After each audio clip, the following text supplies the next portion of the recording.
Hello students, welcome to EduFunday. I'm your chemistry mentor for the topic wave nature of electromagnetic radiations. तो देखिए आपका जो electromagnetic radiations का wave nature है, आप उसको कैसे एक्सप्लेन कर सकते हैं, उसके बारे में आप स्टडी कैसे कर सकते हैं। आपके जो मैक्सवेल थे उन्होंने सजेस्ट किया that when electrically charge particle move under acceleration alternate magnetic and electric field are produced and transmitted. ये जो आपके फील्ड्स हैं they are transmitted in the form of wave and they are known as electromagnetic waves और electromagnetic radiations.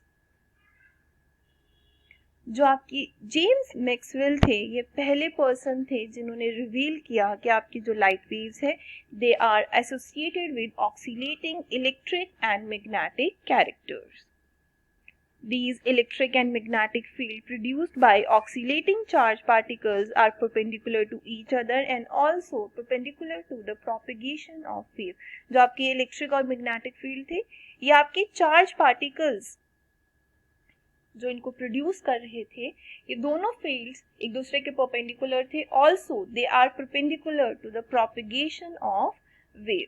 Unlike sound waves and water waves, these electromagnetic waves do not require any medium to move. ये even vacuum में भी move कर सकते हैं. Basically जो आपका electromagnetic spectrum था ये आपके पास क्या था? It is practically observed that when light pass from a lighter medium to denser medium, the wave with short wavelength bend more than the wave with longer wavelength. जैसे हम बात करें जो आपकी वायलेट लाइट है, ठीक है, वो हमेशा रेड लाइट से ज्यादा बेंड करेगी, इसीलिए जो आपकी रेड लाइट है उसको सिग्नल्स में यूज किया जाता है क्योंकि उसमें बेंडिंग बहुत कम होती है, बिल्कुल स्ट्रेट ट्रैवल करती है. So see, this is your x-axis, y-axis and z-axis. यहाँ पर जो आपके पास x एक्सिस है this is your x axis, और अगर आप देखेंगे ये जो मोशन है this motion is along your y axis. This is parallel to the plane xy, right? And this is your electric field component. अब देखिए जो आपका मैग्नेटिक फील्ड का कंपोनेंट है वो आपके पास क्या है? आपके इलेक्ट्रिक फील्ड के कंपोनेंट के परपेंडिकुलर है और ये आपके पास कौन से प्लेन में प्रेजेंट है? It is plane present in your X Z plane, right? Basically अगर आप देखेंगे आपके इलेक्ट्रिक फील्ड की मूवमेंट है वाई एक्सिस के अलोंग और जो आपके मैग्नेटिक फील्ड की मूवमेंट है it is along your Z axis. तो आपके पास जो वेव की प्रोपेगेशन होगी वो इन दोनों एक्सिस के परपेंडिकुलर होगी. That means your wave will propagate in x axis. So this is the direction of propagation of wave. और इन्हीं वेव्स को आप क्या बोलते हैं? इलेक्ट्रोमैग्नेटिक रेडिएशन, क्योंकि इनमें आपके पास इलेक्ट्रिक फील्ड और मैग्नेटिक फील्ड दोनों का कंपोनेंट प्रेजेंट है.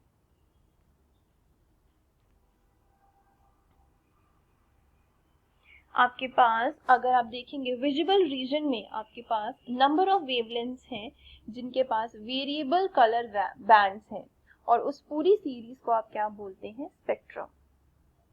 और a series of wavelengths of various region of electromagnetic radiation is known as spectrum. A series of closely packed lines is known as band.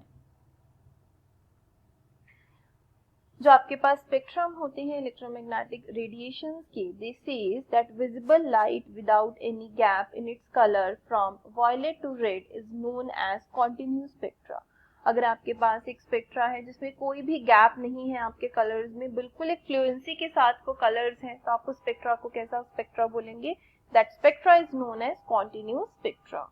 जैसे हम बात करें रेनबो की, if any wavelength or color is missing from it then it is known as discontinuous spectrum. जो frequencies हैं आपके electromagnetic radiations की, यहाँ पर आप देखिए सबसे पहले है gamma rays, it is from 10 raised to power 24 to 10 raised to power 20. Then your X-rays, they are from 10 raised to power 20 to approximately, you can say, 10 raised to power 17. And from 10 raised to power 17, UV rays are there. Then your visible region, then IR region, right? And from this आप बता सकते हैं, देखिए कि आपके पास जो UV reason है, अगर वो 10 रेज़ टू पावर 17 से स्टार्ट होगा तो 10 रेज़ टू पावर 15 तक होगा यूवी और विजिबल रीजन. फिर आपका आईआर रीजन स्टार्ट हो जाएगा और आईआर रीजन जो है वो अप्रोक्सीमेटली 10 रेज़ टू पावर 12 तक होगा. और फिर आपके पास कौन सा रीजन आएगा? माइक्रोवेव्स. जो माइक्रोवेव्स है वो 10 रेज़ टू पावर 12 से आपके पास 10 रेज़ टू पावर अप्रोक्सीमेटली 8 तक है. और 10 रेज़ टू पावर 8 से जो आगे वाली रेडिएशंस है वो आपकी कौन सी है? रेडियो वेव्स, जिसमें आपके पास एफएम वेव्स और एएम वेव्स आएंगी.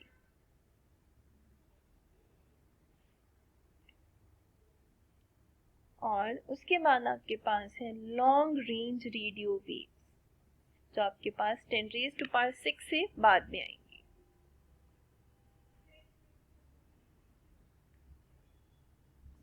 यहाँ तक, राइट? और इसको आप क्या बोलते हैं? It is known as your electromagnetic spectrum. जो आपका विजिबल स्पेक्ट्रम है यहाँ पर कुछ इस तरह से है. ये आपके पास वेवलेंथ आपको बताई गई है. देखिए वेवलेंथ इन नैनोमीटर्स. अब अगर हम मेयरेबल कैरेक्टरिस्टिक्स की बात करें कि ईएम रेडिएशंस है, जो इलेक्ट्रोमैग्नेटिक रेडिएशंस है, उनको मेजर करना हो तो आप कैसे करेंगे? तो आप उसमें क्या क्या यूज कर सकते हैं? पहला है frequency. What is frequency? The number of vibrations or number of oscillations made by a wave in 1 second is known as frequency. जो आपके यूनिट है फ्रीक्वेंसी के वो है आपके पास साइकिल पर सेकेंड, CPS और hertz. 1 hertz is equals to 1 cycle per second. और जो आपका न्यू है उससे आप फ्रीक्वेंसी को रिप्रेजेंट करते हैं. It is equals to c upon lambda, where c is your velocity of light and lambda is the wavelength. ये फ्रीक्वेंसी है, ये वेवलेंथ है और ये आपकी लाइट की वेलोसिटी है. ऑल्सो जो आपकी फ्रीक्वेंसी है it is equals to 1 upon t. t आपका क्या है? टाइम है.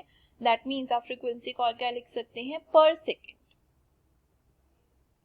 जैसे अगर हम बात करें आपकी यूवी रेडिएशन की फ्रीक्वेंसी कितनी होती है? 10 raise to power 60 hertz. Next is wave number. The number of waves present per unit length is known as wave number.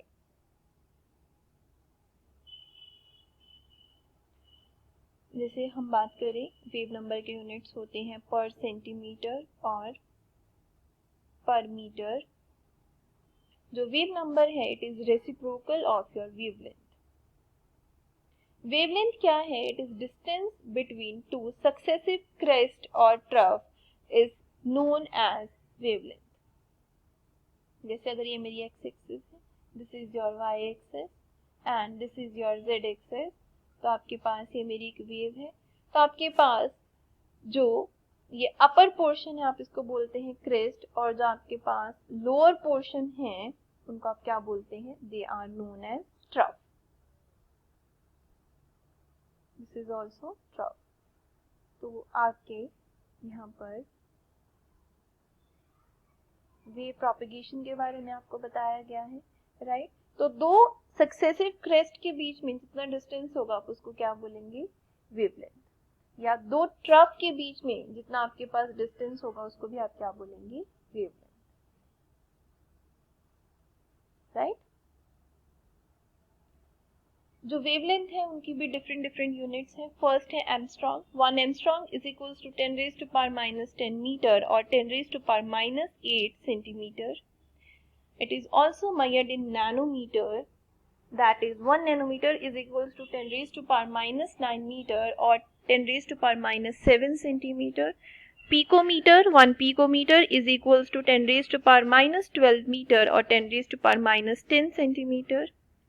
As also देखिए अगर आपका जो 1 नैनोमीटर है अगर वो आपके पास 10 raise to power minus 9 metres के इक्वल है, right, it is equals to 10⁻⁻⁹ metre. ये आप नैनोमीटर और एंगस्ट्रॉम को कंपेयर कर सकते हैं। जो आपका नैनोमीटर है वो 10⁻⁹ मीटर के इक्वल है और एंगस्ट्रॉम है 10⁻⁻10 मीटर के equal. So 1 nanometre can be written as 10⁻⁹ upon 10 metre. हमने क्या किया, 10 से मल्टीप्लाई और डिवाइड कर दिया, 10 इंटू 10⁻⁻10 मीटर। तो ये आपके पास क्या बन जाएगा, 10 एंगस्ट्रॉम। सिमिलरली आप नैनोमीटर और पिकोमीटर को भी कंपेयर कर सकते हैं। 1 nanometre is equals to 10⁻⁹ metre. हमें क्या चाहिए, 10⁻12।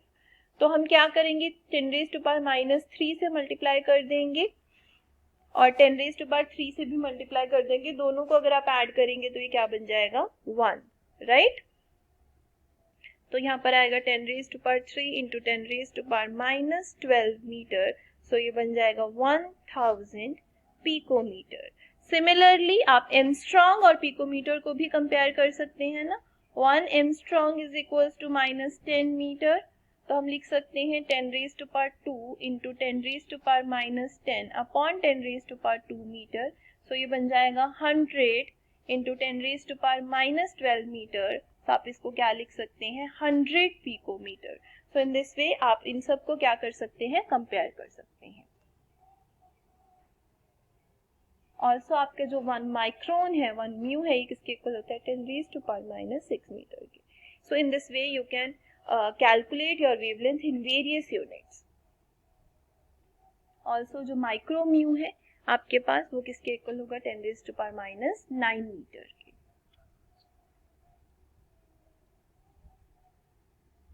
So I hope this will clear your doubts.